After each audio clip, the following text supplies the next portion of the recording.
Dictator, एक Hamas level की जिहादी संगठन फिर सत्ता में न आ पाई, ये इजराइल का मोटिव मुझे लगता पूरा पूरा है। हाँ, आपको इंटरनेशनल लेवल पे क्रिटिसिज्म सहना पड़ेगा, वो इजराइल सहने को तैयार है। इजराइल इज रेडी टू पे the penalty of criticism and all, even at international level. और इसमें जब ये सारा प्रकरण हो रहा था तो आज खबर आई थी लेबनान में जो हिजबुल्लाह अब भी जिंदा है, काफी काडर खत्म हो गया पर अब भी जिंदा है। हिजबुल्लाह लेबनान में कहीं ना कहीं खुदा रहा है युद्ध में कूदने के लिए। तो इजराइल को वो एंगल भी बजट करना पड़ेगा कि लेबनान के साइड से हिजबुल्लाह को एक्टिवेट ईरान करेगा, क्योंकि इस सारे प्रकरण में ईरान देख रहा है कि क्या हो रहा है। अब ये मत सोचेगा कि ईरान शांत बैठेगा, ईरान कुछ नहीं करेगा। ईरान कम से कम हिजबुल्लाह को तो जरूर एक्टिवेट कराएगा। तो हिजबुल्लाह के परिप्रेक्ष्य Israel has to be very careful.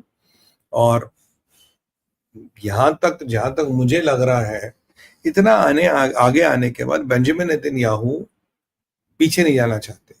Benjamin Netanyahu ये कह रहे हैं कि हिस्ट्री जब लिखी जाएगी तो जब इसका लिखा जाएगा कौन सा वो आदमी था जिसने हमास का टोटल सफाया किया, उसमें मेरा नाम लिखा जाएगा। देखिए, बाई ट्रेनिंग के कमांडो है, बाई प्रोफेशन ये कमांडो है। और ये जो और कमांडो सोचता ऐसे ही है। और जो इजराइल की, अगर आप चलिए बेंजामिन नेतन्याहू के प्रोफेशन को भी साइड पे करें, अगर आप इजराइल की जो स्ट्रेटजी देखिए, that is always preventive doctrine, that is always to neutralise the long term threat. ये किसी भी थ्रेट को छोड़ते नहीं है, लॉन्ग टर्म थ्रेट्स को भी आज के दिन न्यूट्रलाइज करने में विश्वास रखते हैं। Neutralise the long term threat even today before it becomes a problem for you. ये इजराइल की शुरू से स्ट्रेटजी रही है। So there is nothing new Israel is trying to do, ये उनकी स्ट्रेटजी रही है। हाँ, ये होस्टेजेस इनको रोक रहे थे, इस एरिया में जा नहीं रहे थे। अब ये प्राइमा फेशिया हमें देख रहा। अब मैं ट्रैक कर रहा था लोग के ओपिनियन के। देखिए, लोग के ओपिनियन इस पे कई सारे हैं, जो इस पे ओपिनियन है कई सारे हाइपोथेसिस, कई सारे थ्योरीज, कई सारे opinion are there in the universe.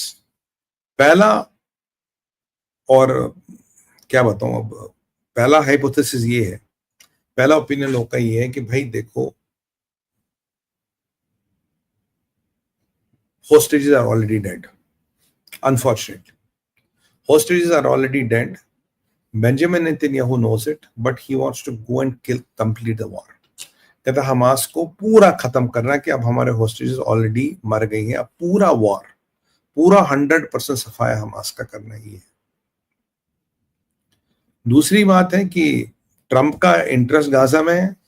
Trump कह चुके हम गाजा ऑक्यूपाई करेंगे, तो गाजा की गवर्नेंस, गाजा की मिलिट्री पार्ट, गाजा का प्रोटेक्शन और गाजा को बफर जोन बनाना और ये अमेरिकन को देना, ये एक जॉइंट पॉलिसी भी हो सकती है बेंजामिन नेतन्याहू की और डोनाल्ड ट्रंप की। ये भी एक हाइपोथेसिस है भाई, ये एक संभावना है, ये एक पॉसिबिलिटी है जिसके बारे में लोग बात कर रहे हैं। और भाई आजकल ट्रंप पावर में रिटर्न आ गए। ट्रंप तो कह चुके हैं कि भाई Israel will finish the job.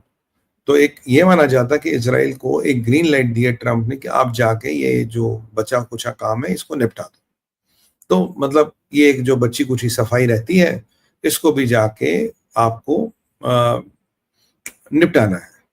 और गाजा से आप लोग एक चीज नहीं समझ रहे, जिस दिन गाजा में ये होगा, ये क्लियर मैसेज आपके यहाँ सीरिया को जाएगा, सना के एरिया को लेके, और ये जो पंगा कर रहे थे बेदविन्स के साथ, ड्रूज के साथ। और यहाँ पे यही है, क्योंकि अभी बेदविन्स और ड्रूज की बात भी मैं थोड़ी देर में करूंगा, और यहाँ पे ये मैसेज कहीं ना कहीं लेबनान को जाएगा। अगर ये एक्सपेरिमेंट यहाँ कामयाब हुआ तो जो साउदर्न लेबनान है, जहाँ हिजबुल्लाह का हेडक्वार्टर है, जहाँ हिजबुल्लाह का मतलब कंसंट्रेशन है, अगर ये एक्सपेरिमेंट गाजा में पास हुआ तो साउदर्न लेबनान में क्यों नहीं हो सकता, सनाई रीजन में क्यों नहीं हो सकता।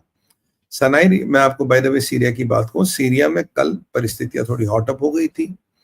सीरिया में कल जो है, सीरिया की आर्मी आरोप लगाई है कि ड्रूज ने हमारा एक सिपाही, सरकारी सिपाही और 3 को घायल किया। कहीं आया 4 सिपाही और मारे गए हैं। और कहीं ना कहीं वो सिमरिंग वगैरह जी हमारे दायरे की सीमा है। आप जानते हैं जुलानी ने एक्स आइसिस के, अलकायदा के टेररिस्ट को अपना एडवाइजर बनाया है। तो वहां स्वेदा में कल फिर लड़ाई बड़ाई बढ़ गई थी। यहां से ईरान का आर्मी चीफ कह रहा कि हमें पता है ईरान इजराइल हमारे खिलाफ युद्ध की तैयारी कर रहा, बट अगर हमें 1% भी खतरा लगा हम इजराइल पे को का मुकाबला करने के लिए तैयार है। इजराइल कहता है कि अगर हमें ईरान से 1% भी खतरा लगा हम जाके ईरान को ठोकेंगे। मतलब यहाँ ईरान में और सीरिया में पतीले गर्म हो रहे हैं और it's a matter of time Israel must have will have to hit inside Iran. और वो ये होगा, मैंने आपको जो अब तक का आकलन बताया वो हुआ। मैंने कहा अब ये कहीं ना कहीं जाकर ये ईरान के अंदर भी हिट करेगा और ये चीजें जो है जो एक निर्णायक मोड़ तक पहुंचेगी। अब चीजें ये भी है कि क्या गाजा और ये जो आपका जिसे गाजा में जो हो रहा है कई आईडीएफ का प्लान है या शिनबेट या मोसाड का प्लान है, where IDF will be the distractor और रियल काम जो करेगा वो मोसाड के कमांडो यूनिट्स और शिनबेट के लोगों का जो भी वहां एजेंडा होगा लॉन्ग टर्म सफाई, नॉट ओनली मिलिट्री सफाई। जब शिनबेट और मोसाड घुसेगा बहुत तरह की सफाई कर सकता है। क्या इस युद्ध के आड़ में वो बड़ी सफाई, नॉट ओनली हमास, अगेन मेरा इशारा समझिए, मैं हमास की बात नहीं कर रहा, केवल मेरा इशारा बड़ा है। अब मैं बोल नहीं पाऊंगा क्या यहाँ पे, अगर आप मेरे सामने तो मैं बोल देता। मेरा इशारा बड़ा है। अगर वहां शिनबेट और मोसाड ऑपरेशन करेगा तो किसकी सफाई होगी वहां पे, किन की सफाई होगी और किस किस प्रवृत्ति के लोगों की सफाई, नॉट हमास की तो होगी। Hamas is incidental. तो ये क्या शिनबेट और मोसाड का एक मास्टर प्लान है एक बड़ी सफाई को लेके, ये पूरी पूरी संभावना है। पर जो भी कहिए ये रिस्की काम है, मैं ये मानता हूं इसमें बड़े रिस्क हैं, बड़े रेड फ्लैग्स हैं। क्या है वो रिस्क, क्या है वो रेड फ्लैग जो मैंने जिनका दिन किया, जो मुझे लगते हैं रिस्क है इसमें। क्योंकि सबसे पहला रिस्क है कि अगर इस ऑपरेशन में क्रॉस फायरिंग में या due to whatever incident hostages मारे गए, इसका इसराइल में बहुत बड़ा बैकलैश आएगा। इसराइल में बहुत बड़ी इसको लेके संवेदनाएं आएगी और इसराइल इसको लेके बहुत परेशान हो जाएगा। ये एक पूरी पूरी संभावना है।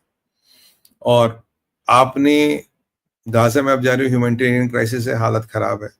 फिर आप पूरे ये जो रफा के अंदर घुसोगे और आप साउदर्न गाजा में घुसोगे तो यहाँ कैजुअलिटीज तो होंगी। और दूसरे तरफ फिर जो इंटरनेशनल कम्युनिटी है, जैसे मैं यूनाइटेड नेशंस की बात करूँ, ईयू की बात करूँ, यूएन की बात करूँ, ये अरब लीग की बात करूँ, अरब लीग इसको कैसे देखती है? भाई अरब लीग की भी एक धैर्य की सीमा है। How does Arab league, because Arab league का भी अगर टिपिंग पॉइंट क्रॉस कर गया they might also react adversely, right. एक ह्यूमैनिटेरियन क्राइसिस गाजा में है, अगर ये युद्ध हुआ तो ये ह्यूमैनिटेरियन क्राइसिस बढ़ेगी, एक स्टारवेशन डेथ्स बढ़ सकती है, एक कोई पेंडेमिक या कोई डिजीज का आउटब्रेक हो सकता है, क्योंकि